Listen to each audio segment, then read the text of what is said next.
ನಮ್ಮ ಯುವ ಸೆಕ್ರೆಟರಿ ಏನಿದ್ದಾರೆ ಅವರು, ಅದಕ್ಕೆ ಸಹಕಾರ ಕೊಟ್ಟಿರ್ತಕ್ಕಂಥ ನಮ್ಮ ಕೃಷ್ಣೇಶ್ ಶೆಟ್ಟರು, ಅನೇಕ ಮಹನೀಯರು ನಮ್ಮ ಸಿಟಿ ಲಾಡ್ಜನ್ನು ಬಹಳ ಚೆನ್ನಾಗಿ ಅದನ್ನು ಅಭಿವೃದ್ಧಿ ಪಡಿಸ್ತಾ ಇದ್ದಾರೆ.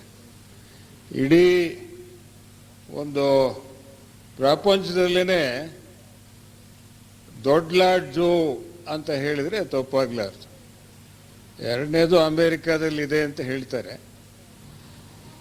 ಅಂಥ ದೊಡ್ಡ ಲಾಡ್ಜು,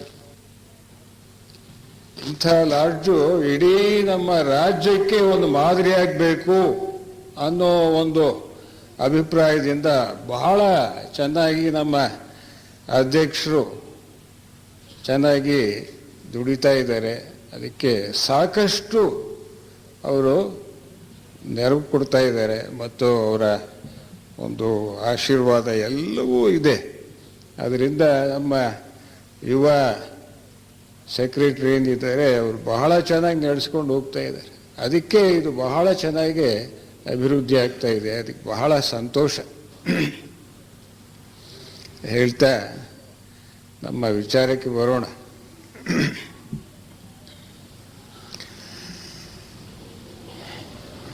ಕಪಿಲವಸ್ತುವಿನ ರಾಜ ಶುದ್ಧೋಧನ, ಆತನ ಮಗ ಸಿದ್ಧಾರ್ಥ ಸುಮಾರು 29 ವರ್ಷಗಳವರೆಗೆ ಆತ ಇಂದ್ರಿಯ ಲೋಲುಪನಾಗಿದ್ದ. ಒಂದು ದಿನ ಹಾಗೇನೆ ಪಟ್ಟಣವನ್ನು ನೋಡ್ಕೊಂಡು ಬರೋಣ ಅಂತ ಹೇಳಿ ಹೋಗ್ತಾನೆ. ಕೆಲವು ದೃಶ್ಯಗಳು ಕಾಣಿಸ್ತವೆ ಅವನಿಗೆ. ಒಬ್ಬ ಬಹಳ ಹಣ್ಣಣ್ಣು ಮುದುಕ, ಆತನ ದೃಶ್ಯ. ಬಹಳ ರೋಗದಿಂದ ನರಳ್ತಕ್ಕಂತಹ ವ್ಯಕ್ತಿಯ ದೃಶ್ಯ. ಒಬ್ಬ ಸತ್ತು ಹೋದ ವ್ಯಕ್ತಿಯನ್ನು ಹೊತ್ಕೊಂಡು ಹೋಗ್ತಾ ಇದ್ರು, ಅದನ್ನ ನೋಡ್ದೆ. ಒಬ್ಬ ಸನ್ಯಾಸಿಯನ್ನು ನೋಡಿದೆ, ಬುದ್ಧ. ಅವನಿಂದು ಸಿದ್ಧಾರ್ಥ ಆಗಿದ್ದ ಆ ಸಂದರ್ಭದಲ್ಲಿ. ಅದನ್ನು ನೋಡಿ ತಕ್ಷಣವೇ ವೈರಾಗ್ಯ ಬಂದ್ಬಿಡ್ತು ಅವನಿಗೆ. ಆ ವೈರಾಗ್ಯ ಬಂತು ಅಂತ ಅಂದರೆ ಅದು ಜ್ಞಾನೋದಯದ ಮೊದಲನೇ ಮೆಟ್ಟಿಲದು. ಎಲ್ಲರಿಗೂ ವೈರಾಗ್ಯ ಬರಲ್ಲ. ನಾವು ದಿವಸ ನೋಡ್ತಾ ಇರ್ತೀವಿ ನಾವು ಇಂಥವೆಲ್ಲ ದೃಶ್ಯಗಳನ್ನ. ಒಂಚೂರು ಏನು ಆಗದೇ ಇಲ್ಲ, ಆರಾಮಾಗಿ ಹೋಗ್ತಾ ಇರ್ತೀವಿ. ಏನು ನಂದು ಅಲ್ವೇ ಇಲ್ಲ ಅಂತ ಅನ್ನೋ ರೀತಿಯಲ್ಲಿ ಹೋಗ್ತಾ ಇರ್ತೀವಿ ನಾವು. ಆದರೆ ಆ ಮಹನೀಯ ಈ ದೃಶ್ಯಗಳನ್ನು ನೋಡಿದ ತಕ್ಷಣವೇ ಆತನಿಗೆ ವೈರಾಗ್ಯ ಬಂದ್ಬಿಡ್ತು. ಪರಿವರ್ತನೆ ಅಲ್ಲಿ ಪ್ರಾರಂಭವಾಯಿತು. ಜ್ಞಾನೋದಯ ಮೊದಲಾಯಿತು. ಅದಕ್ಕೆ ಏನು ಮಾಡಿದ, ಒಂದು ದಿವಸ ರಾತ್ರಿ ತಾನು ಕಾಡಿಗೆ ಹೋದ. ಈ ದುಃಖ ಏನಿದೆ ಇದೆಲ್ಲದಕ್ಕೂ ಕಾರಣ ದುಃಖ.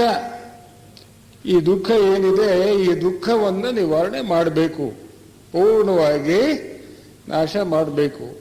ಅದಕ್ಕೆ ಏನು ಉಪಾಯ, ಎಂಥ ಜ್ಞಾನವನ್ನು ಪಡಿಬೇಕು ಅಂತ ಹೇಳಿಬಿಟ್ಟು ಕಾಡಿಗೆ ಹೊರಟ್ಬಿಟ್ಟ ಒಂದು ದಿವಸ ರಾತ್ರಿ. ಅದಕ್ಕೆ ಹೋಗ್ತಾನೆ, ಅನೇಕ ಗುರುಗಳನ್ನು ತಾನು ಸಂಧಿಸ್ತಾನೆ. ಅವ್ರು ಹೇಳಿದ್ದೆಲ್ಲ ಆ ಯೋಗಾದಿ ಸಾಧನೆಗಳನ್ನು ಮಾಡ್ತಾನೆ. 6 ವರ್ಷಗಳ ಕಾಲ ಮಾಡ್ತಾನೆ. ಏನು ಮಾಡಿದ್ರು ಕೂಡ ಅವನಿಗೆ ಜ್ಞಾನೋದಯ ಆಗಲೇ ಇಲ್ಲ.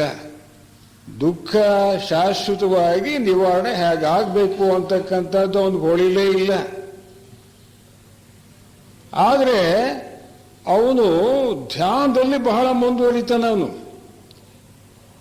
ಏನು ನಿರ್ವಿಕಲ್ಪ ಸಮಾಧಿ ಅಂತ ಹೇಳ್ತೀವಿ, ಆ ನಿರ್ವಿಕಲ್ಪ ಸಮಾಧಿಯನ್ನು ಕೂಡ ಮುಟ್ತಾನೆ ಅವನು.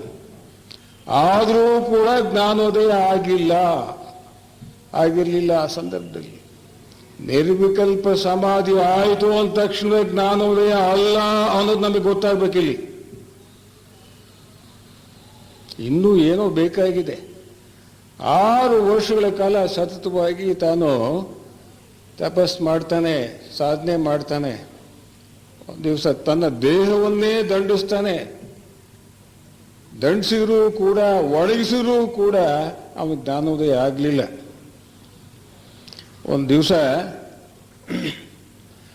ಒಂದು ಬೋಧಿ ವೃಕ್ಷ, ಆ ಬೋಧಿ ವೃಕ್ಷದ ಕೆಳಗಡೆ ಕೂತ್ಕೊಂಡು ಸಂಕಲ್ಪ ಮಾಡ್ತಾನವನು.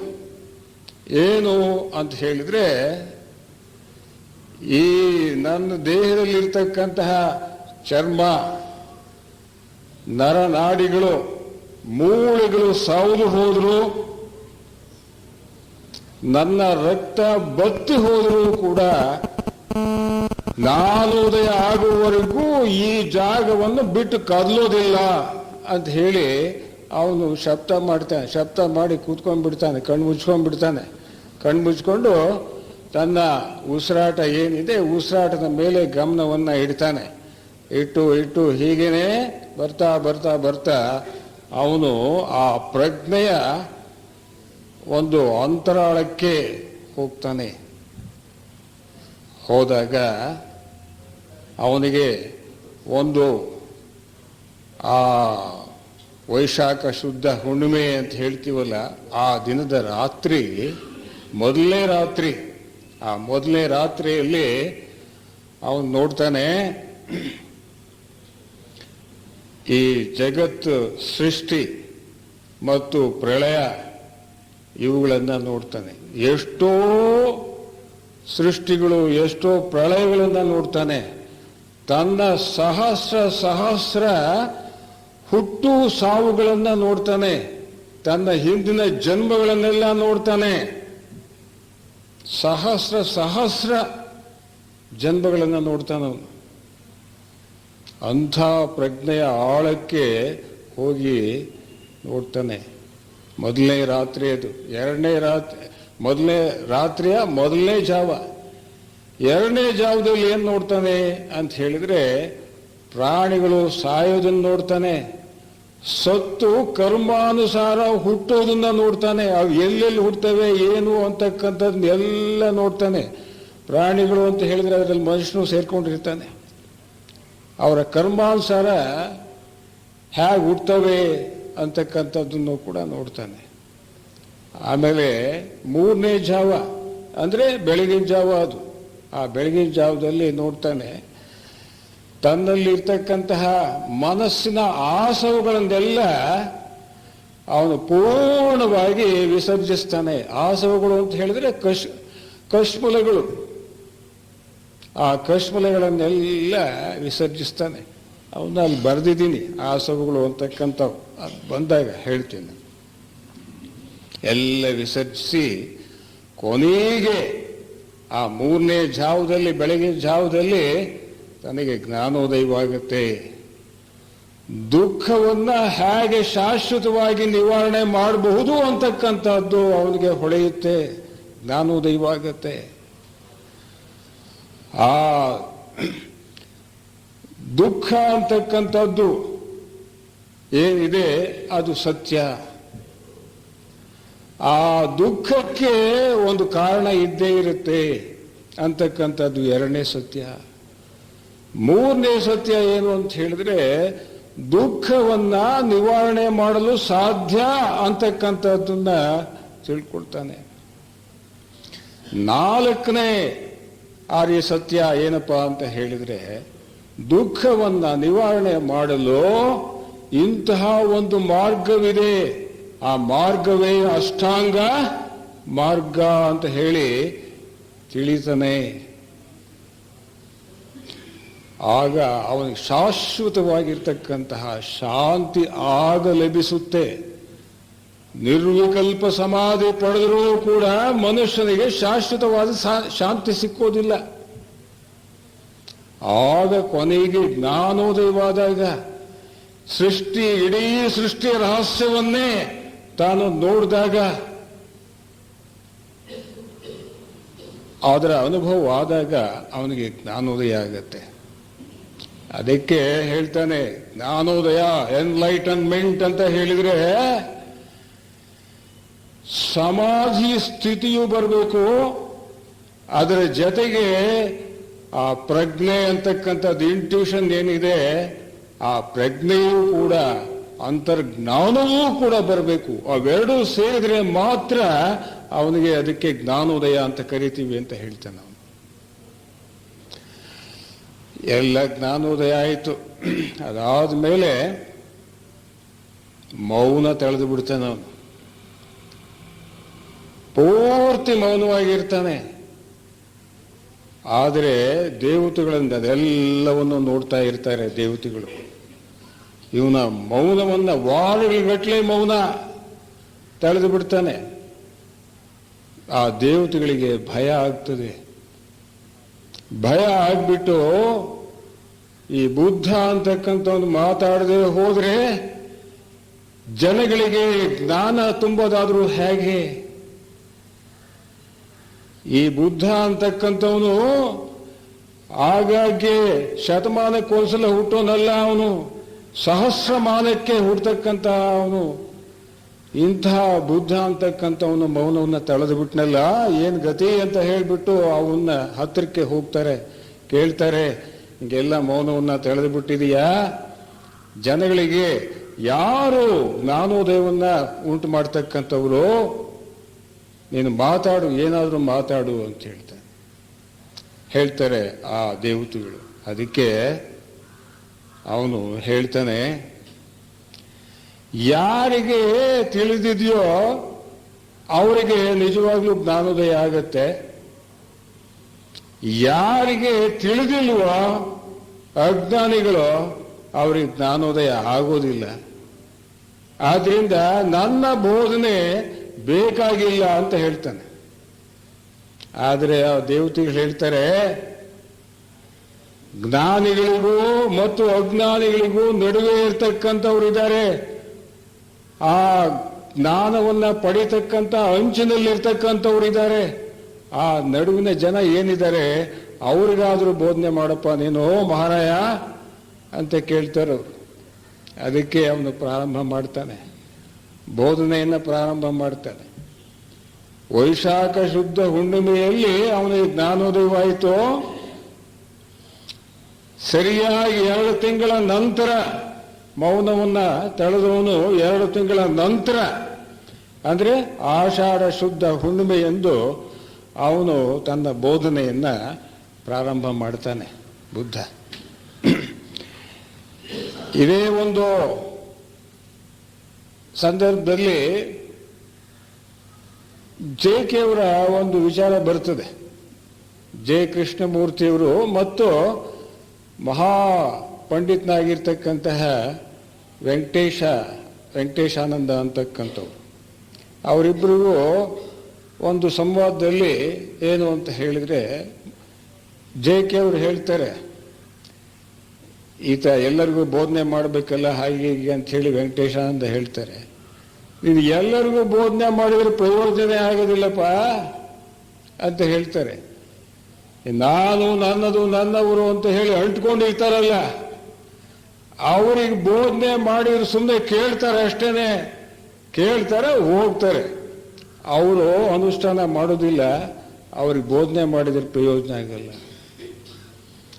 ಈ ನಾನು ಅಂತಕ್ಕಂಥದ್ದು ಕೆಲವು ವೇಳೆ ಇರುತ್ತೆ, ಕೆಲವು ವೇಳೆ ಇರಲ್ಲ. ಅಂಥವ್ರಿಗೆ ಬೋಧನೆ ಮಾಡಿದರೆ ಸ್ವಲ್ಪ ಹಿಡಿಸ್ಕೊಳ್ತಾರೆ ಅವರು. ನಂತರ ನಾನು ಅಂತಕ್ಕಂಥ ಒಂದು ಏನು ಅಹಂ ಇದೆ ಅದು ಪೂರ್ತಿ ಇಲ್ಲದೆ ಇರ್ತಕ್ಕಂಥವ್ರು ಕೆಲವರೇ ಮಾತ್ರ ಇದ್ದಾರೆ. ಅವರಿಗೆ ಬೋಧನೆ ಮಾಡಿದರೆ ಇನ್ನೂ ಚೆನ್ನಾಗಿ ಇಡಿಸುತ್ತೆ. ಈ ನಾನು ನನ್ನದು ನನ್ನವರು ಅಂತ ಹೇಳಿ ಏನು ಸಂಸಾರ ಕಂಡುಕೊಂಡಿರ್ತಾರೆ, ಅವರಿಗೆ ಅವ್ರು ಎಷ್ಟು ಜನ ಇದ್ದಾರೆ ಅಂತ ಹೇಳಿದ್ರೆ 80% ಇದ್ದಾರೆ. ಇನ್ನು ಉಳಿದ 20% ಅವ್ರಿಗೆ ಮಾತ್ರ ಬೋಧನೆ ಮಾಡ್ಬೋದು. 80% ಬೋಧನೆ ಮಾಡಿದ್ರು ಪ್ರಯೋಜನ ಆಗಲ್ಲ ಅಂತ ಹೇಳ್ತಾರೆ. ವೆಂಕಟೇಶ ಅಂತ ಹೇಳ್ತಾರೆ 80% ಏನು ಕೃಷ್ಣಾಜಿ 90% ಇದ್ದಾರೆ ಅಂತ ಹೇಳ್ತಾರೆ. ಅಂದ್ರೆ ನಾವು ಬೋಧನೆ ಮಾಡಬೇಕಾದ್ದು 10% ಜನ, ಅವರಿಗೆ ಮಾತ್ರ ಹಿಡಿಸುತ್ತೆ. ಬೇರೆಯವ್ರಿಗೆ ಕೇಳ್ತಾರೆ ಹೋಗ್ತಾರೆ ಅಷ್ಟೇನೆ, ಕಾಲ ಕಳೆಯೋದು ಅಷ್ಟೇನೆ. ಅದಕ್ಕೆ ಒಬ್ಬ ಸ್ವಾಮೀಜಿ ಹೇಳ್ತಾರೆ, ಅವರು ಬಹಳ ಜ್ಞಾನಿ, ಅವರು ಹೇಳ್ತಾರೆ, ಬರೇ ಕೇಳದೆ ಆದ್ರೆ ಅನುಷ್ಠಾನ ಮಾಡೋದು ಯಾವಾಗ? ಅಂತ ಪ್ರಶ್ನೆ ಹಾಕ್ತಾರೆ. ಬರೀ ಕೇಳೋದಾದ್ರೆ ಅನುಷ್ಠಾನ ಮಾಡೋದು ಯಾವಾಗ? ಅದಕ್ಕೆ ಅನುಷ್ಠಾನ ಮಾಡ್ತಕ್ಕಂಥವ್ರು ಕೆಲವರೇ ಇದ್ದಾರೆ. ಅವರಿಗಾದ್ರೂ ಕೂಡ ಈ ಒಂದು ವಿಚಾರಗಳು ತಟ್ಟಬೇಕಾಗಿದೆ, ಸಿಕ್ಕಬೇಕಾಗಿದೆ. ಬುದ್ಧ ತನ್ನ ಬೋಧನೆಯನ್ನ ಆಷಾಢ ಶುದ್ಧ ಹುಣ್ಣಿಮೆ ಎಂದು ಪ್ರಾರಂಭ ಮಾಡ್ತಾನೆ. ತನ್ನ ಹಿಂದೆ ಸ್ನೇಹಿತರಾಗಿದ್ರು ಅವರು ಸಾಧನೆಯಲ್ಲಿ ಆ 5 ಜನ ಇಟ್ಕೊತಾನೆ. ಆ 5 ಜನಕ್ಕೆ ಈ ಜಿಂಕೆ ವನ, ಡೀರ್ ಪಾರ್ಕ್ ಅಂತ ಹೇಳ್ತೀವಿ, ಅಲ್ಲಿ ಬೋಧನೆ ಮಾಡಲು ಪ್ರಾರಂಭ ಮಾಡ್ತಾನೆ ಈ ಆಷಾಢ ಶುದ್ಧ ಹುಣ್ಣಿಮೆ ಅಂತ. ಯಾವ ಉದ್ದೇಶದಿಂದ ಮಾಡ್ತಾನೆ? ಬಹುಜನ ಹಿತಾಯ ಬಹುಜನ ಸುಖಾಯ ಲೋಕಾನುಕಂಪಾಯ ಅನ್ನೋ ಒಂದು ಮಹೋನ್ನತವಾಗಿರ್ತಕ್ಕಂಥ ಉದ್ದೇಶದಿಂದ 45 ವರ್ಷಗಳ ಕಾಲ ಊರಿಂದ ಊರಿಗೆ ಬರೀ ಕಾಲಲ್ಲಿ ತಿರುಗಿ ಆಬಾಲ ವೃದ್ಧರಾಗಿ ಎಲ್ಲರಿಗೂ ಕೂಡ ಬೋಧನೆ ಮಾಡ್ತಾನೆ ಬುದ್ಧ. ಆ ರೀತಿ 45 ವರ್ಷಗಳ ಕಾಲ ಮಾಡ್ತಾನೆ. ಈ ಜನಗಳ ಮೇಲಿನ ಒಂದು ಅನುಕಂಪಕ್ಕೋಸ್ಕರವಾಗಿ, ಉದ್ಧಾರವಾಗಲಿ. ಅದಕ್ಕೆ ನಮ್ಮ ಮಾಸ್ಟರ್ಸ್ ಹೇಳ್ತಾರೆ, ಅದಕ್ಕೆಲ್ಲ ಅಟ್ಲೀಸ್ಟ್ ಲಿಟಲ್ ಕರ್ಮ of the world should go ಅಂತ ಹೇಳ್ತಾರೆ. ಬೈ ಟೀಚಿಂಗ್ ಅಟ್ಲೀಸ್ಟ್ ಲಿಟಲ್ ಕರ್ಮ of the world should go ಅಂತ ಹೇಳ್ತಾರೆ. ಅಂದರೆ ಈ ಒಂದು ಸ್ವಲ್ಪ ಆದರೂ ಈ ಟೀಚ್ ಮಾಡೋದ್ರಿಂದ, ಅಂದರೆ ಬೋಧನೆ ಮಾಡೋದ್ರಿಂದ ಆಧ್ಯಾತ್ಮವನ್ನು, ಈ ಜಗತ್ತಿನಲ್ಲಿ ಏನಿದೆ ಕರ್ಮ, ಆ ಕರ್ಮದ ಸ್ವಲ್ಪ ಭಾಗವಾದ್ರೂ ಕಳೀಲಿ ಅನ್ನೋದಕ್ಕೆ ಬೋಧನೆ ಮಾಡಲೇಬೇಕು ಅನ್ನೋ ಒಂದು ಉದ್ದೇಶದಿಂದ ಆ ಬುದ್ಧ ಬೋಧನೆ ಮಾಡ್ತಾರೆ. ಬುದ್ಧನ ಬೋಧೆಗಳಿಗೂ ಮತ್ತು ದಿನನಿತ್ಯದ ಒಂದು ಆಚಾರ ಏನಿದೆ, ಆಚಾರ ವಿಚಾರ, ಅದಕ್ಕೂ ಬಹಳ ಸಂಬಂಧ ಇದೆ. ಆ ಮನಸ್ಸಿಗೂ ಮತ್ತು ದಿನನಿತ್ಯದ ಒಂದು ಆಚರಣೆಗೂ ಒಂದು ಬಹಳ ಸಂಬಂಧ ಇದೆ. ಆ ಬುದ್ಧನ ಧಮ್ಮಪದದಲ್ಲಿ ಇಡೀ ಬುದ್ಧನ ಬೋಧಗಳೆಲ್ಲವೂ ಕೂಡ ಅಡಗಿಬಿಟ್ಟಿದ್ದಾವೆ ಆ ಸಣ್ಣ ಪುಸ್ತಕದಲ್ಲಿ. ಅದರಲ್ಲಿ ಆ ಮೊದಲನೇ ಅಧ್ಯಾಯ ಯಮಕ ವರ್ಗ ಅಥವಾ ಜೋಡಿ ವರ್ಗ ಅಂತ ಹೇಳ್ತೀವಿ. ಅದರಲ್ಲಿ 2 ಪದ್ಯಗಳಿಗೆ ಒಂದೊಂದು ಜತೆ ಮಾಡಿ ಹೇಳ್ತಾನೆ. ಆ ಬುದ್ಧನ ಒಂದು ಭಾಷೆ ಹೇಗಿರುತ್ತೆ ಅಂತಕ್ಕಂಥದ್ದನ್ನ ಸ್ವಲ್ಪ ನೋಡೋಣ. ಅದೆಲ್ಲ ಪಾಳಿ ಭಾಷೆಯಲ್ಲಿ, ಅದು ನಮಗೆ ಬೇಕಾಗಲ್ಲ. ಈಗ ಕನ್ನಡ ಭಾಷೆಯಲ್ಲಿ ಅವನ ಶೈಲಿ ಹೇಗಿರುತ್ತೆ ಅಂತಕ್ಕಂಥದ್ದಾದ್ರೂ ನೋಡೋಣ. ಮನಸ್ಸು ಮಾನಸಿಕ ಸ್ಥಿತಿಗಳ ಮೂಲ, ಮನಸ್ಸೇ ಅವುಗಳ ಮುಂದಾಳು. ಒಬ್ಬನು ಪ್ರದುಷ್ಟವಾದ ಮನಸ್ಸಿನಿಂದ ಮಾತನಾಡಿದರೆ ಅಥವಾ ಕಾರ್ಯ ಮಾಡಿದರೆ ಎಳೆಯುವ ಹೆಜ್ಜೆಯನ್ನು ಗಾಳಿಯು ಹಿಂಬಾಲಿಸುವಂತೆ ದುಃಖವು ಆತನನ್ನು ಹಿಂಬಾಲಿಸುತ್ತದೆ. ಪ್ರದುಷ್ಟವಾದ ಮನಸ್ಸು ಅಂತ ಹೇಳಿದ್ರೆ ಕೆಟ್ಟ ಮನಸ್ಸು, ಕಶ್ಮಲವನ್ನ ಹೊಂದಿರತಕ್ಕಂಥ ಮನಸ್ಸು. ಏನು ಕಶ್ಮಲ ಅಂತಂದ್ರೆ ಹೇಳ್ತಾನೆ ಅವನು, ಈ ಕಾಮ ಏನಿದೆ ಅಥವಾ ರಾಗ ಅಥವಾ ಬಯಕೆ ಏನಿದೆ, ಅದೊಂದು ಮೋಹ, ಅಟ್ಯಾಚ್ಮೆಂಟ್, ಅದೇ ನಮ್ಮನ್ನು ಹಾಳು ಮಾಡ್ತಿರೋದು. ಆ ಮೋಹ ಒಂದು. ಮೂರನೇದೇನು ಅಂತಂದ್ರೆ ದ್ವೇಷ. ಇವು 3 ಮನಸ್ಸನ್ನು ಪ್ರದುಷ್ಟ ಮಾಡ್ತವೆ, ಅಂದ್ರೆ ಕೆಡಿಸ್ತವೆ. ಯಾರು ಕೆಟ್ಟ ಮನಸ್ಸಿನಿಂದ ಮಾತಾಡ್ತಾರೋ ಅಥವಾ ಕೆಲಸ ಮಾಡ್ತಾರೋ ಅವ್ರಿಗೆ ಗ್ಯಾರಂಟಿ ಅವರಿಗೆ ದುಃಖ ತಪ್ಪಿದ್ದಲ್ಲ ಅಂತ ಹೇಳ್ತಾರೆ. ಅದಕ್ಕೆ ಯಾವುದೇ ಒಂದು ವಚನ ಹೇಳಿದ್ರೆ ಬುದ್ಧ ಯಾವುದೋ ಒಂದು ಹಿನ್ನೆಲೆ ಇಟ್ಕೊಂಡು ಹೇಳ್ತಾನವನು. ಯಾವುದೋ ಒಂದು ಘಟನೆ ನಡೆದಿರುತ್ತೆ, ಆ ಘಟನೆ ನಿಜವಾಗಿ ನಡೆದಿರುತ್ತೆ, ಆ ಘಟನೆಯ ಆಧಾರದ ಮೇಲೆ ಬುದ್ಧನ ವಚನಗಳೆಲ್ಲವೂ ಕೂಡ ಹೊರಗೆ ಬರ್ತವೆ. ಅಂದ್ರೆ ಈ ಮಾತು ಕೆಟ್ಟ ಮನಸ್ಸಿನಿಂದ ಕೆಲಸವನ್ನ ಮಾಡಿದರೆ ಅದು ಅವನಿಗೆ ದುಃಖವನ್ನೇ ತರುತ್ತೆ, ಕೆಟ್ಟದ್ದಾಗತ್ತೆ ಅಂತ ಹೇಳ್ದ. ಇದು ಯಾವ ಹಿನ್ನೆಲೆಯಲ್ಲಿ ಹೇಳ್ದ ಅಂತ ಹೇಳಿದ್ರೆ, ಅದರಲ್ಲಿ ಒಂದು ಹಿನ್ನೆಲೆ ಹೇಳ್ತಾನೆ ಅವನು. ಚಕ್ರಪಾಲ ಅಂತಕ್ಕಂತಹ ಒಬ್ಬ ನಡು ವಯಸ್ಸಿನ ವ್ಯಕ್ತಿ ಇದ್ದ. ಆತನು ಬೌದ್ಧ ತತ್ವವನ್ನು ಅನುಸರಣೆ ಮಾಡ್ತಾ ಇದ್ದ ಮತ್ತು ಶ್ರಮದಿಂದ ಅರ್ಹಂತ ಪದವಿಯನ್ನು ಕೂಡ ಪಡೆದ. ಅವನು ಅರ್ಹಂತನಾದ ಅಂತಂದ್ರೆ ನಿರ್ವಾಣದ ಸ್ಥಿತಿಯ ರುಚಿಯನ್ನು ನೋಡಿದ ಅವನು. ಅಂತಹ ಸ್ಥಿತಿಯಲ್ಲಿ ಇದ್ದ, ಆದರೆ ಕೂರ್ಣಾಗಿದ್ದ ಅವನು. ಹೀಗೆ ಕೂರ್ಣಾಗಿದ್ದಾಗ ಹಿಂಗೆ ಹೋಗ್ತಾ ಇರಬೇಕಾದ್ರೆ ಒಂದು ಸ್ಥಳದಲ್ಲಿ ಹುಳುಗಳಿದ್ದು ಅವನ್ನ ತುಳಿದು ಬಿಟ್ಟ. ಆ ಹುಳುಗಳು ಸತ್ತೋದು. ಅದಕ್ಕೆ ಅವನ ಜೊತೆಗಿರ್ತಕ್ಕಂತಹ ಆ ಬುದ್ಧನ ಶಿಷ್ಯರು ಬೇರೆ ಇರ್ತಾರಲ್ಲ, ಅವರು ಬುದ್ಧನಿಗೆ ಹೋಗಿ ಹೇಳ್ತಾರೆ, ದೂರ ಹೇಳ್ತಾರೆ, ಇವನು ಹಿಂಗೆ ಆ ಹುಳುಗಳನ್ನ ಸಾಯಿಸ್ಬಿಟ್ಟ ಈತ ಅಂತ ಹೇಳಿ. ಅದಕ್ಕೆ ಬುದ್ಧ ಹೇಳ್ತಾನೆ, ಆತ ಅರ್ಹಂತ, ಅದು ಬೇರೆ ಕಣ್ಣಿಲ್ಲ, ಅದಕ್ಕೋಸ್ಕರವಾಗಿ ಅವು ಹುಳುಗಳು ಸತ್ತೋದ್ವು ಅಂತ ಹೇಳ್ತಾನೆ. ಆದರೆ ಅದಕ್ಕೆ ಅಲ್ಲಿ ಅವ್ರು ಬಿಡಲಿಲ್ಲ. ಕೂಡುತನಕ್ಕೆ ಕಾರಣ ಏನು ಅಂತ ಹೇಳಿ ಶಿಷ್ಯರು ಬುದ್ಧನಿಗೆ ಕೇಳ್ತಾರೆ. ಅದಕ್ಕೋಸ್ಕರವಾಗಿ ಬುದ್ಧ ಹೇಳ್ತಾನೆ, ಹಿಂದಿನ ಒಂದು ಜನ್ಮದಲ್ಲಿ ಈತ ಒಬ್ಬ ವೈದ್ಯನಾಗಿದ್ದ, ಡಾಕ್ಟರ್ ಆಗಿದ್ದ. ಒಬ್ಬ ಹೆಂಗಸು ಮತ್ತು ಮಕ್ಕಳು ಬಂದರು. ಆ ಹೆಂಗಸಿಗೆ ಕಣ್ಣಿರಲಿಲ್ಲ. ಅದಕ್ಕೆ ಆ ಕಣ್ಣು ಅಂತಕ್ಕಂಥ ಹೋಗಿತ್ತು. ಅದಕ್ಕೋಸ್ಕರವಾಗಿ ಅವನು ಒಂದು ಲೇಹ ಕೊಟ್ಬಿಟ್ಟು ಆ ಕಣ್ಣನ್ನು ಬರಂಗ್ ಮಾಡ್ದ. ಆಕೆ ಏನು ಹೇಳಿದ್ಲು, ಕಣ್ಣು ಬಂದ್ರೆ ನಾನು ಮತ್ತು ನನ್ನ ಮಕ್ಕಳು ನಿನಗೋಸ್ಕರವಾಗಿ ಸೇವಕರಾಗಿ ದುಡಿತೀವಿ ಅಂತ ಹೇಳಿದ್ರು. ಆದರೆ ಆಕೆ ಕಣ್ಣು ಬಂದ ಮೇಲೆ ಆತನಿಗೆ ಹೇಳಿದ್ಲು, ನಾಟಕ ಮಾಡಿದ್ರು, ಸ್ವಾಮಿ ಕಣ್ಣು ಬಂದಿಲ್ಲ ನನಗೆ ಅಂತ ಹೇಳಿ. ಇದು ಗೊತ್ತಾಯ್ತು ಅವನಿಗೆ. ಅದಕ್ಕೆ ಏನು ಮಾಡ್ದ, ಅವನು ಕಣ್ಣು ಬರದೇ ಇರೋದಕ್ಕೆ ಒಂದು ಲೇಹವನ್ನು ಕೊಟ್ಬಿಟ್ಟು ಆ ಕಣ್ಣು ತೆಗೆದುಬಿಟ್ಟ. ಅದಕ್ಕೋಸ್ಕರವಾಗಿ ಅವನೇನು ಆಕೆ ಕಣ್ಣು ತೆಗೆದ, ಇದಕ್ಕೋಸ್ಕರವಾಗಿ ಅವನು ಕುರುಡನಾದ ಈ ಜನ್ಮದಲ್ಲಿ. ಕರಾರುವಾಕ್ಕಾಗಿ ನಡೆಯುತ್ತೆ ಈ ಕರ್ಮ ನಿಯಮ ಅಂತಕ್ಕಂಥದ್ದು. ಒಂದು ಚೂರು ತಪ್ಪೋದಿಲ್ಲ. ಅದು ಇನ್ನೊಬ್ಬರಿಗೆ ದ್ರೋಹ ಮಾಡಬಹುದು, ವಂಚನೆ ಮಾಡಬಹುದು. ಆದರೆ ಆ ದ್ರೋಹ, ವಂಚನೆ ಅಂತಕ್ಕಂಥದ್ದು ತನ್ನ ಕಾರಣ ಶರೀರದಲ್ಲಿ ರೆಕಾರ್ಡ್ ಆಗಿಬಿಡುತ್ತೆ. ರೆಕಾರ್ಡ್ ಆಗಿ ಮುಂದಿನ ಜನ್ಮದಲ್ಲಿ ಅದೇ ಆಗಿ ಹುಟ್ಟುತ್ತಾನೆ. ಅದೇ ರೀತಿಯ ಒಂದು ಅನುಭವ ಅವನಿಗೆ ಆಗೇ ತೀರುತ್ತೆ. ಅದನ್ನ ಹೇಳ್ತಾನೆ. ನಂತರ ಹೇಳ್ತಾನೆ ಬುದ್ಧ, ಮನಸ್ಸು ಅಂತಕ್ಕಂಥದ್ದು ಏನಿದೆ ಅದು ಮಾನಸಿಕ ಸ್ಥಿತಿಗಳ ಮೂಲ. ಅದು ಇನ್ನೊಂದು ಎರಡನೇ ಒಂದು ಪದ್ಯ ಅದರ ಜೊತೆಗಿರ್ತಕ್ಕಂಥದ್ದು ಮಾನಸಿಕ ಸ್ಥಿತಿಗಳ ಮೂಲ.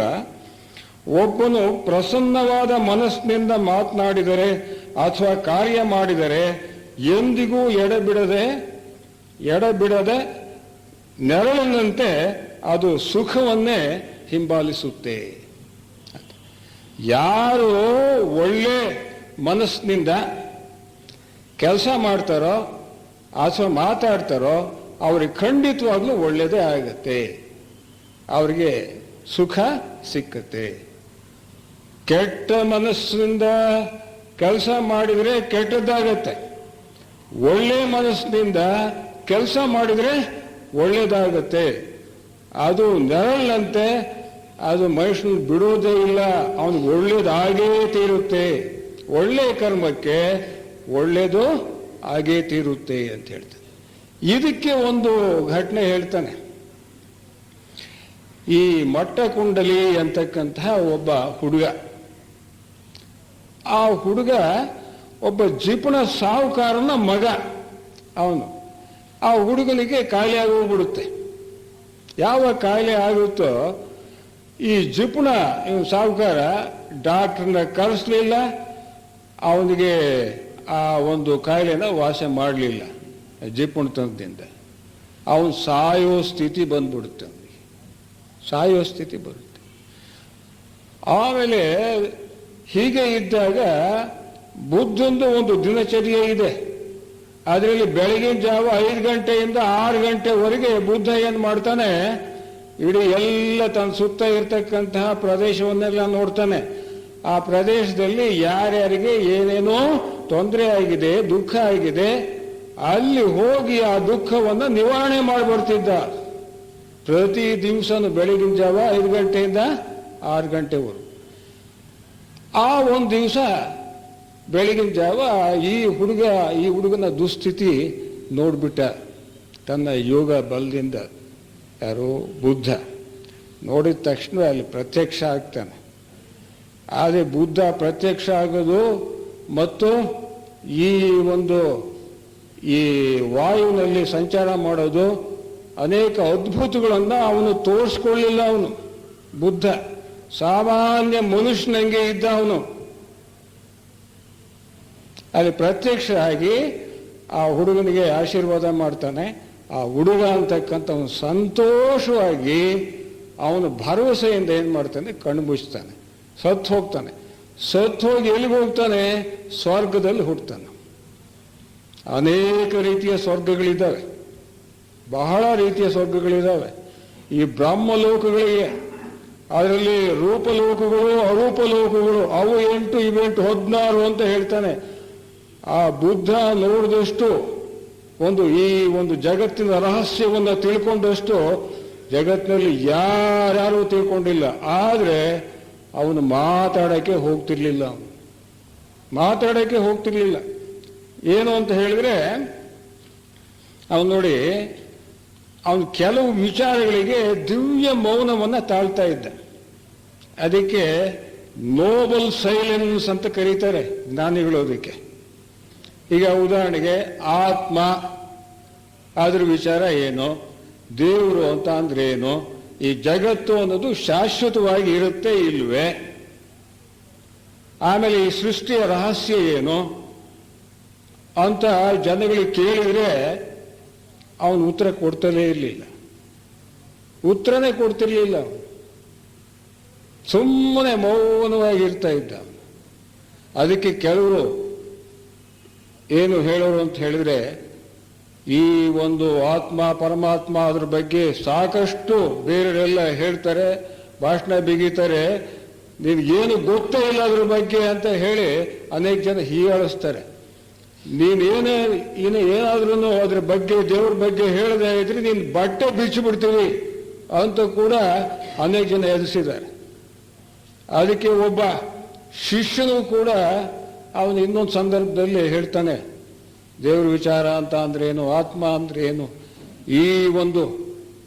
ಈ ಜಗತ್ತು ಶಾಶ್ವತವಾಗಿ ಇರುತ್ತೆ ಇಲ್ವೇ ಅಂತಕ್ಕಂಥದ್ದು ನೀವು ಹೇಳೇ ಇಲ್ಲ ಅಂತ ಹೇಳ್ತಾನೆ. ನೀವೇನಾದರೂ ಹೇಳದೆ ಹೋದ್ರೆ, ಇದಕ್ಕೆ ಉತ್ತರ ಕೊಡದೆ ಹೋದ್ರೆ, ನಾನು ಏನು ಭಿಕ್ಷು ಆಗಿದ್ದೀನಿ, ನಿಮ್ಮ ಶಿಷ್ಯನಾಗಿದ್ದೀನಿ, ಈ ಬಟ್ಟೆಗಳನ್ನ ಅಂತಂದ್ರೆ ಈ ಸನ್ಯಾಸಿ ಬಟ್ಟೆಗಳೇನಿರ್ತಾವೆ ಒಂದೆಲ್ಲ ಬಿಚ್ಚಾಕಿ ನಾನು ಗೃಹಸ್ಥನಾಗಿ ಬಿಡ್ತೀನಿ, ನೀವು ಹೇಳ್ತಿರೋ ಇಲ್ವೋ? ಆಗ ಬುದ್ಧ ಹೇಳ್ತಾನೆ, ಇದು ಮಹಾಜ್ಞಾನ ಸಾಗರವಪ್ಪ. ಏನು ಈ ಜ್ಞಾನ ಅಂತಕ್ಕಂಥದ್ದು ಮಹಾಸಾಗರ. ದೇವರು ಅಂತಕ್ಕಂಥದ್ದೇನು ಜ್ಞಾನ, ಪ್ರಜ್ಞೆ. ಪ್ರಜ್ಞಾನಂ ಬ್ರಹ್ಮ ಅಂತ ಹೇಳ್ತೀವಲ್ಲ ನಾವು, ಆ ಪ್ರಜ್ಞೆಯೇ ಬ್ರಹ್ಮ. ಅದು ಇದರ ತಳ ಬುಡ ಯಾರಿಗೂ ಗೊತ್ತಿಲ್ಲ ಅಂತ ಹೇಳ್ತಾನೆ. ಈ ಲೈಟ್ ಆಫ್ ಏಷ್ಯಾದಲ್ಲಿ ಬಹಳ ಚೆನ್ನಾಗಿ ಅದ್ರ ಬಗ್ಗೆ ಹೇಳ್ತಾರೆ. ಏನು ಅಂತ ಹೇಳಿದ್ರೆ ನೋಡಿ, ಈ ದೇವರು ಅಂತ ಅಂದ್ರೆ ಏನು ಅಂತ ದಿವ್ಯ ಮೌನವನ್ನ ಅದುವರೆಗೂ ತಾಳಿದ್ದ ಬುದ್ಧ ಹೇಳ್ತಾನೆ, measure not with words the immeasurable, nor sink the string of thought into the fathomless. Who asks doth err, who answers errs, say not ಅಂತ ಹೇಳ್ತಾರೆ. ಅಂದ್ರೆ ಅಳೆಯಲಾಗದ್ದನ್ನ ಶಬ್ದಗಳಿಂದ ಅಳೆಯಬೇಡ. ಕೇವಲ ತಳವೇ ಸಿಗದೇ ಇರತಕ್ಕಂಥದ್ದನ್ನ ಒಂದು ವಿಚಾರವೆಂಬ ಹಗ್ಗದಿಂದ ನೀನು ಅಳೆಯೋದಕ್ಕೆ ಹೋಗಬೇಡ. ಯಾರು ಅದರ ಬಗ್ಗೆ ಪ್ರಶ್ನೆ ಮಾಡ್ತಾನೋ ಅವನು ತಪ್ತಾನೆ, ಯಾರು ಅದಕ್ಕೆ ಉತ್ತರ ಕೊಡ್ತಾನೆ ಅವನು ತಪ್ತಾನೆ. ಆದ್ದರಿಂದ ಮೌನವಾಗಿರು. ಆ ದೇವರ ಬಗ್ಗೆ ನೀನೇನು ಮಾತಾಡಕ್ಕೆ ಹೋಗ್ಬೇಡ. ಅವನು ಅನೇಕ ಪ್ರಳಯಗಳನ್ನ ಅನೇಕ ಸೃಷ್ಟಿಗಳನ್ನ ನೋಡಿ ಜಾಲಾಡ್ಬಿಟ್ಟಿದ್ದಾನೆ. ಅವನು ಆ ಒಂದು ಪ್ರಜ್ಞಾ ಸಾಗರ ಅಂತಕ್ಕಂಥದ್ದೇನಿದೆ ಅದರಲ್ಲಿ ಜಾಲಾಡಿದ್ದಾನೆ ಅವನು. ಆದರೆ ಅವನು ಈ ಮಾತನ್ನ ಹೇಳ್ತಾನೆ, ಬುದ್ಧ ಮೌನವಾಗಿರು ಅಂತ ಹೇಳ್ತಾನೆ. ಅದಕ್ಕೆ ಶಂಕರಾಚಾರ್ಯರು ಒಂದು ಕಡೆ ಹೇಳ್ತಾರೆ, ಇದಕ್ಕೆ ಭಾಷ್ಯ ಬರೀಬೇಕಾದ್ರೆ ಈ ಉಪನಿಷತ್ತುಗಳಿಗೆ ಒಬ್ಬ ಶಿಷ್ಯ ಮತ್ತು ಗುರು ಅವ್ರ ಬಗ್ಗೆ ಹೇಳ್ತಾರೆ. ಒಬ್ಬ ಶಿಷ್ಯ ಏನು ಮಾಡ್ತಾನೆ, ಗುರುವಿಗೆ ಆ ಉಪನಿಷತ್ತಿನ ಒಬ್ಬ ಗುರು ಋಷಿಗೆ ಕೇಳ್ತಾನೆ, ಈ ಬ್ರಹ್ಮದ ಲಕ್ಷಣಗಳೇನು, ಅದು ಹೇಗಿರುತ್ತೆ, ಏನು ತಿಳಿಸಿ ಅಂತ ಹೇಳಿ ಶಿಷ್ಯ ಕೇಳ್ತಾನೆ ಗುರುವಿಗೆ. ಗುರು ಸುಮ್ಮನಿರ್ತಾನೆ. ಇನ್ನೊಂದ್ಸತಿ ಪ್ರಶ್ನೆ ಹಾಕ್ತಾನೆ, ಆ ಪರಬ್ರಹ್ಮದ ವಿಚಾರವನ್ನ ನೀವು ಹೇಳಲೇ ಇಲ್ಲ, ಅದರ ಲಕ್ಷಣಗಳೇನು ಅಂತ ತಿಳಿಸ್ಲೇ ಇಲ್ಲ ಅಂತ ಕೇಳ್ತಾನೆ. ಅದಕ್ಕೆ ಸುಮ್ಮನೆ ಇರ್ತಾರೆ ಗುರುಗಳು. ಮೂರನೇ ಸತಿ ಆಗ್ರಹಪೂರ್ವಕವಾಗಿ ಕೇಳ್ತಾನೆ, ಗುರುಗಳೇ ನೀವು ಇದು ಮಾಡ್ತಕ್ಕಂಥದ್ದು ತಪ್ಪು, ನನ್ನ ಪ್ರಶ್ನೆಗೆ ಉತ್ತರ ಕೊಡಲೇ ಇಲ್ಲ, ಈ ಪರಬ್ರಹ್ಮದ ಲಕ್ಷಣಗಳು ಏನು ಅಂತಕ್ಕಂಥ ನೀವು ಸುಮ್ಮನೆ ಇದ್ದೀರಿ, ಮೌನವಾಗಿದ್ದೀರಿ ಅಂತ ಹೇಳ್ತಾನೆ ಮೂರನೇ ಸತಿ. ಅದೇ ಕಣೆಯ, ಆ ಮೌನವೇ ಅದರ ಲಕ್ಷಣಗಳು ಅಂತ ಕೊನೆಗೆ ಗುರು ಹೇಳ್ತಾರೆ. ಬುದ್ಧ ಅದೇ ಮಾತಂದು ಹೇಳ್ತಾನೆ. ನಾವು ಅನೇಕ ಲಕ್ಷಾಂತರ ಕೋಟ್ಯಾಂತರ ಏನು ಈ ಆಧ್ಯಾತ್ಮ ಗ್ರಂಥಗಳಿದಾವೆ, ಅದರಲ್ಲಿ ಸೃಷ್ಟಿ ಆಗಿದೆ, ದೇವರು ಹಂಗಿದ್ದಾನೆ ಹಿಂಗಿದ್ದಾನೆ, ತಿರುಪತಿ ತಿಮ್ಮಪ್ಪ ಆಗಿದ್ದಾನೆ, ಶ್ರೀಶೈಲ ಮಲ್ಲಿಕಾರ್ಜುನ ಆಗಿದ್ದಾನೆ, ಅವರು ದೇವತೆಗಳು. ಆದರೆ ದೇವರು ಹೀಗಿದ್ದಾನೆ ಹಾಗಿದ್ದಾನೆ ಅಂತ ಹೇಳಿಬಿಟ್ಟು ಕಂಡ ಕಲ್ಲಿಗೆಲ್ಲ ನಾವು ಕಾಯಿ ಹೊಡಿತೀವಿ, ಇದು ಮಾಡ್ತೀವಿ. ನಾವು ಎಲ್ಲಿದ್ದೀವಿ ಅಂತಕ್ಕಂಥದ್ದು ನಾವು ತಿಳ್ಕೊಳ್ಬೇಕಾಗಿದೆ. ಬುದ್ಧನಂತವರು ಅದರಲ್ಲೂ ಇಡೀ ಒಂದು ಈ ಸೃಷ್ಟಿಯಲ್ಲಿ ಭೂಮಿಯಲ್ಲಿ ಮೊಟ್ಟ ಮೊದಲನೇ ಅರಳಿದ ಪುಷ್ಪ ಯಾರು ಅಂತ ಹೇಳಿದ್ರೆ, ಅಂದ್ರೆ ಮೊಟ್ಟ ಮೊದಲು ಜೀವನ್ ಮುಕ್ತಿಯನ್ನ ಪಡೆದವರು ಯಾರು ಅಂತ ಹೇಳಿದ್ರೆ ಗೌತಮ ಬುದ್ಧರೇ, ಯಾರು ಅಲ್ಲ. ಅಂತ ಮಹಾತ್ಮ ಆತ. ಹಿಂದೆ ಋಷಿಗಳು ಏನ್ ಮಾಡ್ತಾ ಇದ್ರು, ಆತ್ಮವನ್ನ ಕಂಡುಕೊಂಡ್ರು. ಅವರು ಕಂಡುಕೊಂಡು ಏನ್ ಮಾಡಿದ್ರು, ಜನಗಳಿಗೆ ಹೇಳಬೇಕಾದ್ರೆ ಆ ಋಷಿ ಮುನಿಗಳೆಲ್ಲ ಆತ್ಮ ಅಂತಕ್ಕಂಥದ್ದು ಹೀಗಿದೆ ಹಾಗಿದೆ ಅಂತ ಹೇಳಿ ವರ್ಣಿಸಿದರು. ಅದಕ್ಕೋಸ್ಕರವಾಗಿ ಈ ಆತ್ಮ ಸಾಕ್ಷಾತ್ಕಾರಕ್ಕೋಸ್ಕರವಾಗಿ ಈ ರೀತಿ ಅನುಷ್ಠಾನ ಮಾಡಿ ಆತ್ಮ ನಾನು ಆತ್ಮ ಅಥವಾ ಆತ್ಮ ಅಂತಕ್ಕಂಥ ದೇವರು ಅಂತ ಅಂದ್ಕೊಂಡು ಮಾಡಿ ನೀವು ಅಂತ ಹೇಳ್ತಾರೆ. ಆದರೆ ಏನು ಆತ್ಮ ಅಂತಕ್ಕಂಥದ್ದು ಜನಗಳಿಗೆ ಗೊತ್ತಿಲ್ಲ. ಗೊತ್ತಿಲ್ಲದೆ ಇರೋದ್ರಿಂದ ಪ್ರಾರಂಭವಾಗಿ ನೀವು ಈ ದುಃಖವನ್ನು ಕಳ್ಕೊಳ್ಳಿ ಅಂತ ಆತ್ಮನಿಂದ ಪ್ರಾರಂಭ ಮಾಡಿ ದುಃಖವನ್ನ ಕಳ್ಕೊಳ್ಳಿ ಅಂತ ಹೇಳಿದ್ರೆ ಬುದ್ಧ ತಿರುಗಿ ಹಾಕಿದ. ಏನು, ದುಃಖ ಇದೆ, ಇದು ಸತ್ಯ, ಅದು ನಮಗೆ ಗೊತ್ತಿದೆ.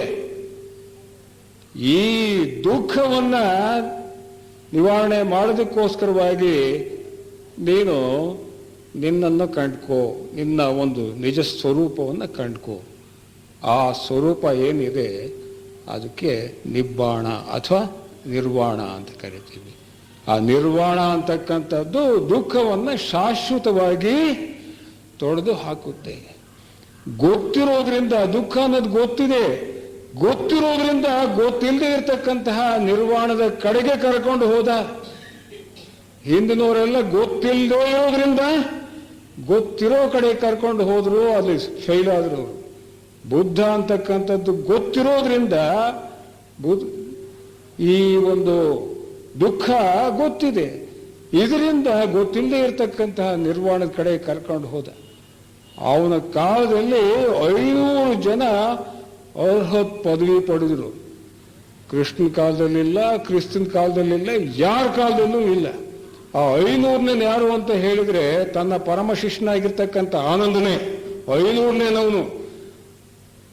ಮಹಾಕಶ್ಯಪ ಅವನು ಪ್ರಾರಂಭದಲ್ಲೇ ಅವನು ನಿರ್ವಾಣವನ್ನ ಪಡೆದ. ಅಂತಹ ಮಹನೀಯ ಅವನು ಆ ಬುದ್ಧ ಅಂತಕ್ಕಂಥವು. ಯಾರು ಸೈಕಾಲಜಿಸ್ಟ್ ಇದ್ದಾರೆ, ಆ ಬುದ್ಧ ಏನು ಮನಸ್ಸಿನ ಬಗ್ಗೆ ಹೇಳಿದಾನೆ, ಆ ವಿಚಾರವನ್ನ ಬುದ್ಧ ಹೇಳಿರ್ತಕ್ಕಂತಹ ಮನಸ್ಸಿನ ವಿಚಾರವನ್ನ ಯಾವ ಸೈಕಾಲಜಿಸ್ಟ್ ತಿಳ್ಕೊಂಡಿರಲ್ವೋ ಅವನು ನಿಜವಾದ ಪೂರ್ಣ ಸೈಕಾಲಜಿಸ್ಟ್ ಅಲ್ಲವೇ ಅಲ್ಲ. ಬುದ್ಧನ ವಿಚಾರ ತಿಳ್ಕೊಳ್ಳದೆ ಇರ್ತಕ್ಕಂಥ. ಇತ್ತೀಚಿನ ದಿನಗಳಲ್ಲಿ ಜಯ ಕೃಷ್ಣಮೂರ್ತಿ ಅವರು ಆಧುನಿಕ ಬುದ್ಧನಾಗಿ ಬರ್ತಾರೆ. ಹೀಗೆ ಇರ್ತದೆ. ಈಗ ನಂತರ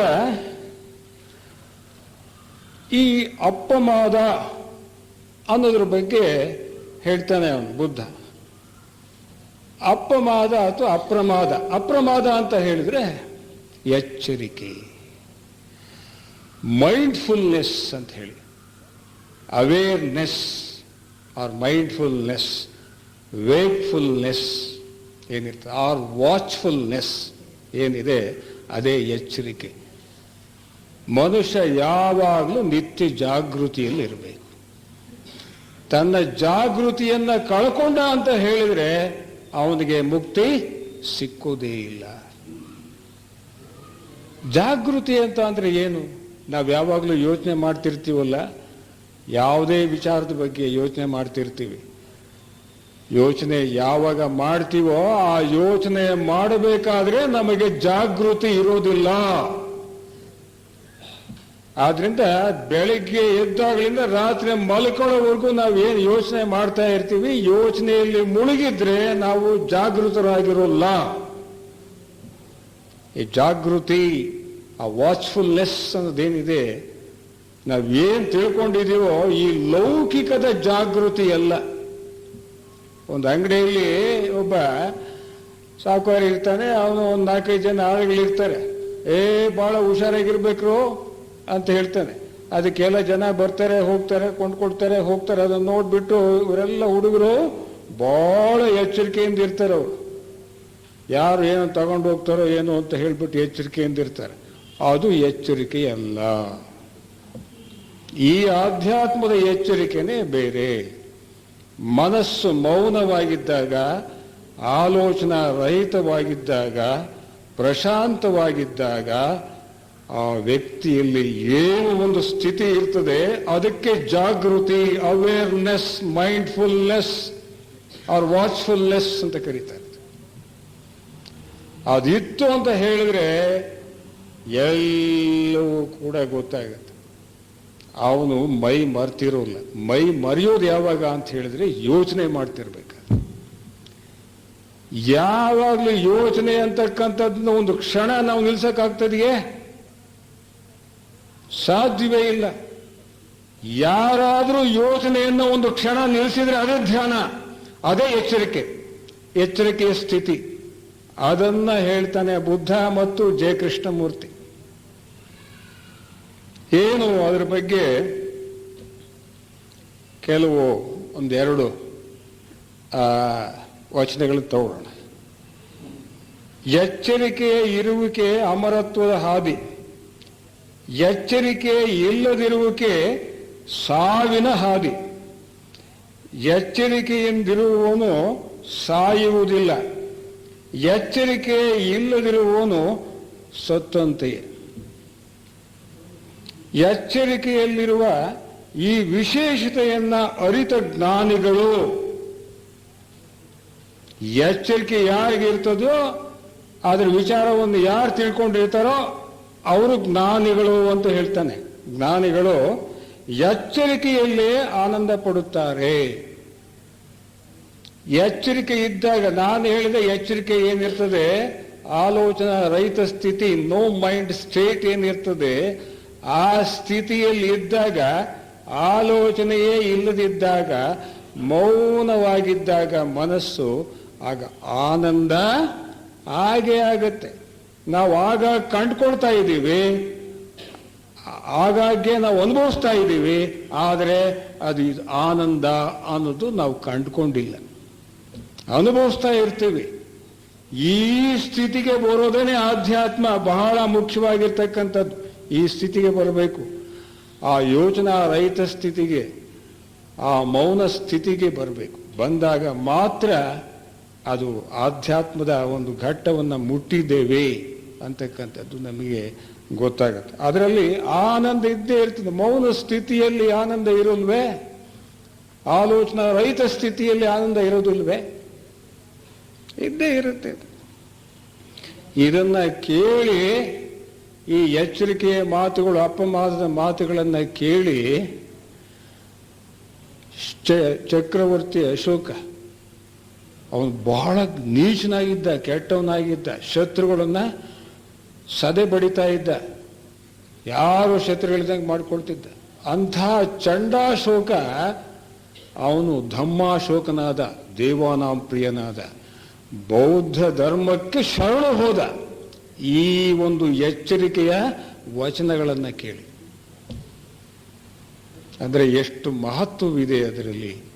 ಕೊನೆಗೆ ಹೇಳ್ತಾನೆ ಬುದ್ಧ, ಅವನು ಬೋಧೆಗಳು, ಅಷ್ಟಾಂಗ ಮಾರ್ಗ, ಇವನ್ನೆಲ್ಲ ಹೇಳ್ತಾನೆ. ಎಲ್ಲ ಹೇಳಿದ್ರು ಕೂಡ ಕೊನೆಗೆ ಏನು ಹೇಳ್ತಾನೆ? ಕೊನೇ ಒಂದು ಬೋಧೆ ಏನು ಅಂತ ಹೇಳಿದ್ರೆ, ಜಗತ್ತು ಶಾಶ್ವತವಲ್ಲ, ಸದಾ ಬದಲಾಗ್ತಾ ಇರುತ್ತೆ. ನೀವು ಅಪ್ರಮಾದವನ್ನು ಸಂಪಾದಿಸಿ, ಅಪ್ರಮಾದವನ್ನು ಅಂದರೆ ಎಚ್ಚರಿಕೆಯನ್ನು ಸಂಪಾದಿಸಿ ಅಂತ ಹೇಳ್ತಾನೆ. Earn this mindfulness or watchfulness. ನಿಮ್ಮ ಮನಸ್ಸು ಏನಿರ್ತದೆ, ಆಲೋಚನೆ, ಭಾವನೆಗಳು ಏನಿರ್ತವೆ, ಮತ್ತು ನೀವು ಏನು ಕೆಲಸ ಮಾಡ್ತೀರಿ, ಜೀವನ ಮಾಡ್ತೀರಿ, ಅದೆಲ್ಲವನ್ನು ಕೂಡ ಎಚ್ಚರಿಕೆಯಿಂದ ನೋಡ್ತಾ ಇರ್ರಿ. B watchful about your this traffic of the mind ಅಂತ ಹೇಳ್ತಾನೆ ಅವನು ಮುಂದೆ. ಇದೇ ಧ್ಯಾನ, ಅದು ಆ ಎಚ್ಚರಿಕೆ ಅಂತಕ್ಕಂಥದ್ದು ಆ ರೀತಿ ಉಂಟು ಮಾಡುತ್ತೆ. ಅದೇ ನಿರ್ವಾಣವನ್ನು ತರುತ್ತೆ. ಆಮೇಲೆ ಎಚ್ಚರಿಕೆ ಬಗ್ಗೆ ಇನ್ನೊಂದು ವಿಚಾರ. ಎಚ್ಚರಿಕೆಯಲ್ಲಿ ಆನಂದಿಸುವ ಭಿಕ್ಷುವು ಎಚ್ಚರಿಕೆ ಇಲ್ಲದಿರುವಿಕೆಗೆ ಹೆದರುತ್ತಾನೆ.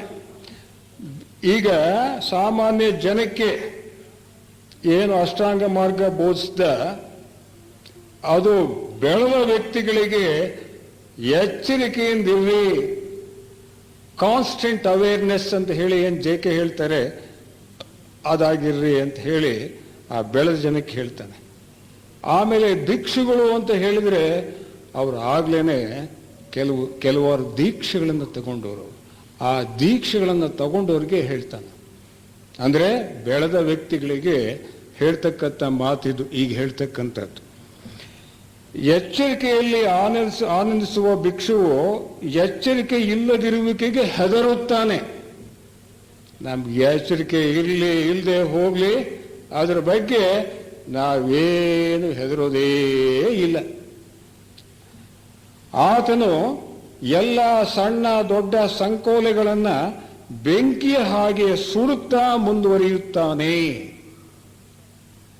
ಅಂತ ಹೇಳ್ತಾನೆ. ಅವನು ಏನು ಸಣ್ಣ ದೊಡ್ಡ ಸಂಕೋಲೆಗಳಂದ್ರೆ ದೋಷಗಳು, ಆ ದೋಷಗಳನ್ನು ಸುಡುತ್ತಾ ಮುಂದುವರಿಯುತ್ತಾನೆ. ಆ ಸುಡೋದು ಹೇಗೆ ಅಂತ ಹೇಳಿದ್ರೆ ಅದಕ್ಕೆ ಬುದ್ಧ ಹೇಳ್ತಾನೆ, ಅದು ಅಷ್ಟಾಂಗ ಮಾರ್ಗದಿಂದ ಆ ಒಂದು ಸಂಕೋಲೆಗಳನ್ನು, ದೋಷಗಳನ್ನು ನೀನು ಸುಡಬೇಕು ಅಂತ ಹೇಳ್ತಾನೆ. ಇದರಲ್ಲಿ ಭಿಕ್ಷು ಅಂತ ಹೇಳಿದರೆ ಏನು ಅಂತಕ್ಕಂಥದ್ದು. ಭಿಕ್ಷು ಅಂತ ಹೇಳಿದರೆ ಆ ಭಿಕ್ಷು ಬುದ್ಧನ ಶಿಷ್ಯನಾಗಿರ್ತಾನೆ. ಅವನ ಕೆಲಸ ಏನು? ಭಿಕ್ಷೆ ಬೇಡೋದು ಮತ್ತು ಸನ್ಯಾಸಿ. ಭಿಕ್ಷೆ ಬೇಡೋದು ಮತ್ತು ಸನ್ಯಾಸಿಯಾಗಿರ್ತಾನೆ. ಇವೆರಡೂ ಸೇರಿಸಿದರೆ ಅವನು ಭಿಕ್ಷು, ಅವನು ಬುದ್ಧನ ಶಿಷ್ಯನಾಗಿರ್ತಾನೆ. ಆ ಭಿಕ್ಷು ಅಂತಕ್ಕಂಥವನು ಕೆಲವಾರು ದೀಕ್ಷೆಗಳನ್ನು ಪಡೆದಿರ್ತಾನೆ.